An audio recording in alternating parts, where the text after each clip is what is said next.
प्रभु यीशु ख्रीस्त में मेरे प्यारे भाइयों और बहनों, जिंदगी की दौड़ में एक और सुबह हमारे जीवन में दस्तक दे रही है।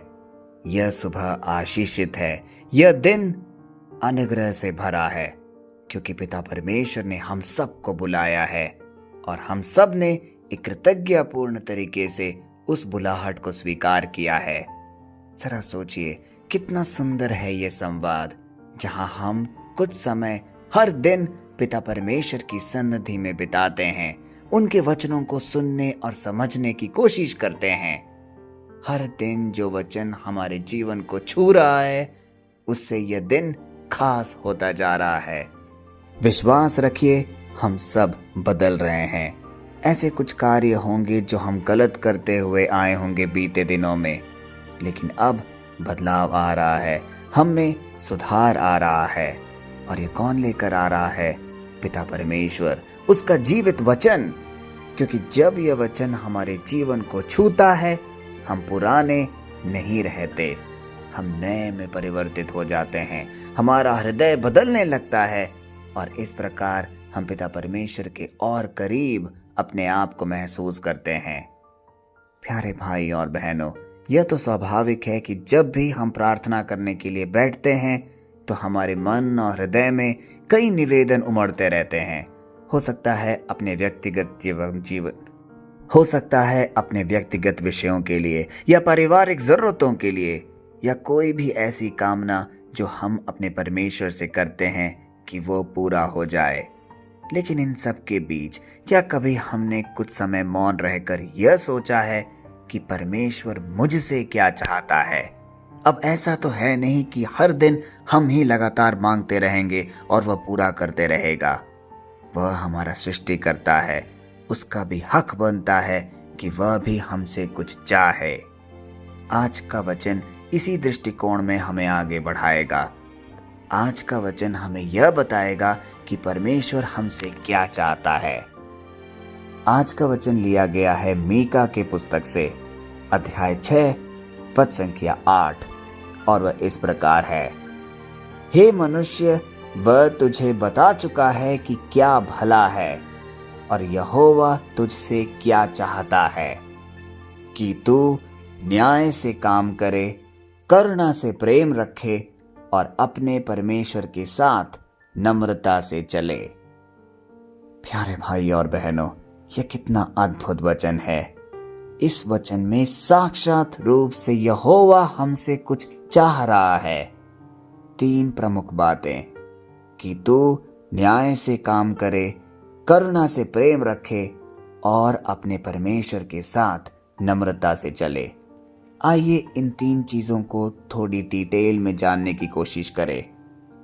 पहला चाहत जो परमेश्वर हमारे सामने रखते हैं, न्याय से काम करना। इसका क्या तात्पर्य है? जब भी हम अपने रोजमर्रा के जीवन में आगे बढ़ते हैं, हो सकता है अपने ऑफिस में, या अपने आसपास के कर्मों में, या अपने परिवार में, हमें यह सुनिश्चित रखना है कि जो सही है वो हम हमेशा सही बोले और गलत को गलत बोले। सही और गलत में फर्क करना हमें आना चाहिए, क्योंकि अमूमन ऐसा होता है कि जिस बात से हम ज्यादा प्रभावित होते हैं, हम उसी की ओर चल देते हैं। यदि हमारे सामने कोई भारी पक्ष रखने वाला व्यक्ति होता है, या कोई बड़ा समृद्धशाली या अमीर व्यक्ति हमसे कुछ बात करता है, तो उसकी बातों में हम हाँ पे हाँ मिलाते चलते हैं। हम यह नहीं सोचते कि क्या सही या क्या गलत। आज वचन हमसे कह रहा है, किसी के साथ पक्षपात ना करना। कभी भी ऐसी स्थिति में तुम हो जहां तुम देख रहे हो कि किसी कमजोर पर पीड़न किया जा रहा है, उसी वक्त आवाज उठाओ, न्याय से काम करो और हमेशा ईमानदारी से जियो।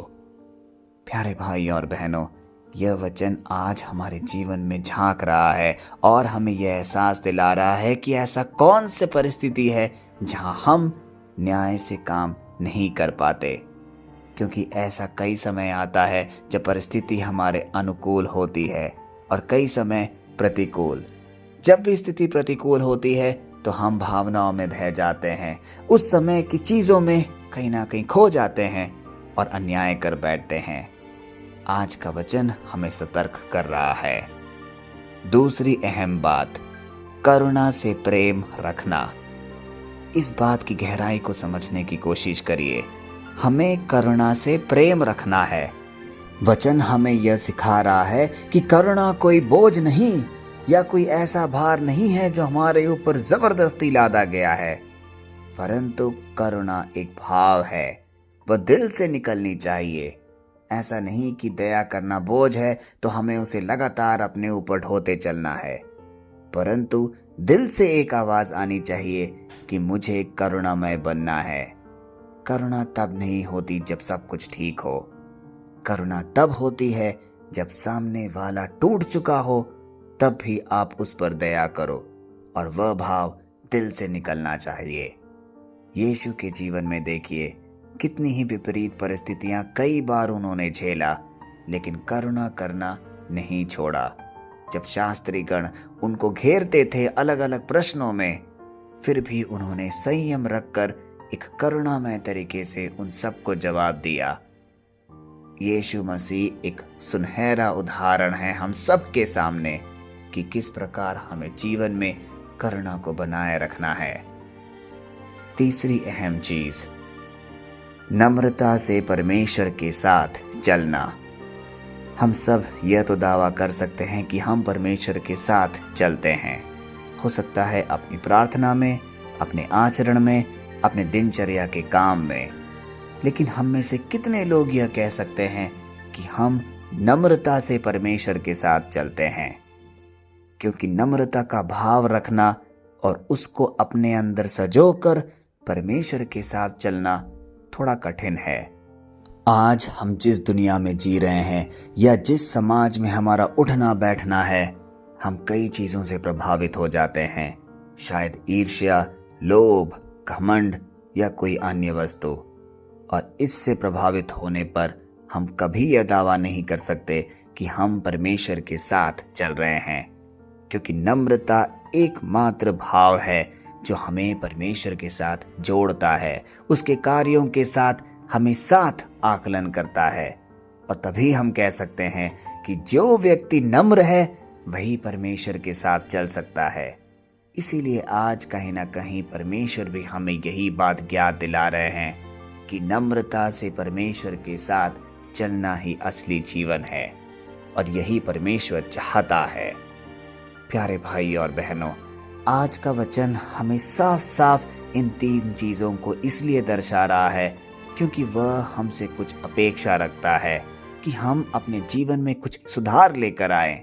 जैसे शुरुआती प्रवचन में ही हमने कहा कि हर दिन का वचन हमारे अंदर कुछ ना कुछ बदलाव लेकर आ रहा है, तो क्यों ना हम ये संकल्प करें कि इन तीन चीज़ों को हम अपने जहन में ज़रूर उतारेंगे, क्योंकि यह तीन चीज़ें किसी और ने नहीं चाही है, यह परमेश्वर ने चाहा है। हमारे सृष्टिकर्ता ने हमसे बोला है कि वह हमसे यह तीन चीज़ें चाहता है। और क्या यह कठिन है? न्याय करना, करुणा में प्रेम रखना और पिता परमेश्वर के साथ नम्रता के साथ चलना। और हम देखेंगे कि यदि हम छोटा सा भी प्रयास करेंगे इन तीन चीज़ों को अपने जीवन में अपनाने का, तो परमेश्वर हमारे साथ खड़ा हुआ मिलेगा।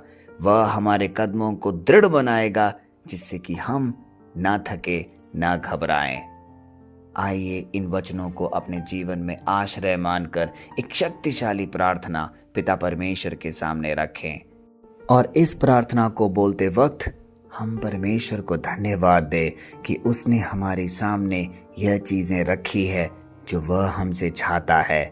और ये दृढ़ संकल्प ले कि हे परमेश्वर, तू हमें ऐसी शक्ति और कृपा प्रदान कर कि हम तेरे सारे मनोरथ पूरे करें। तू जो हमसे चाहता है वह मेरे जीवन में ज़रूर पूरा हो। आइए ये प्रार्थना बोलें।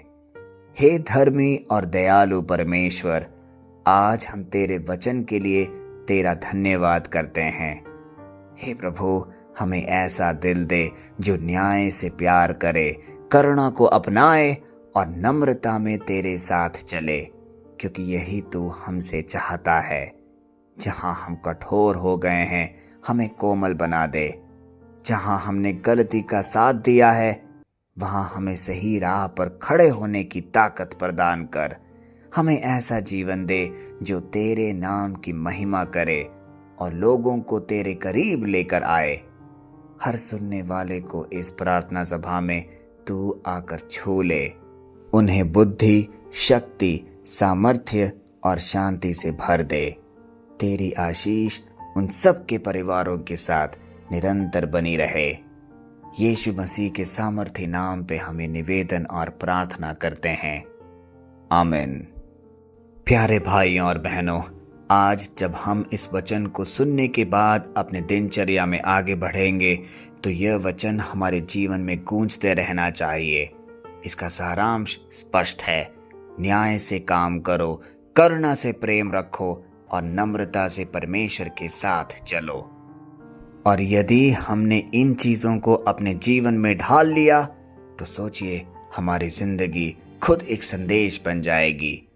आज से यही संकल्प ले, हम केवल सुनने वाले नहीं, जीने वाले बनेंगे और कई लोगों को यह वचन जरूर फैलाएंगे, क्योंकि पिता परमेश्वर के प्रेरिताए कार्य में कोई रुकावट नहीं आनी चाहिए। वह दिन प्रतिदिन कई लोगों तक पहुंचनी चाहिए और अनेकों अनेक का हृदय परिवर्तित होना चाहिए। यही है परमेश्वर की इच्छा जो हमें अपने जीवन के द्वारा पूरा करना है। परमेश्वर आप सबको असीम आशीष, कृपा और अनुकंपा में हमेशा बनाए रखे। पिता, पुत्र और पवित्र आत्मा के नाम पर, आमीन।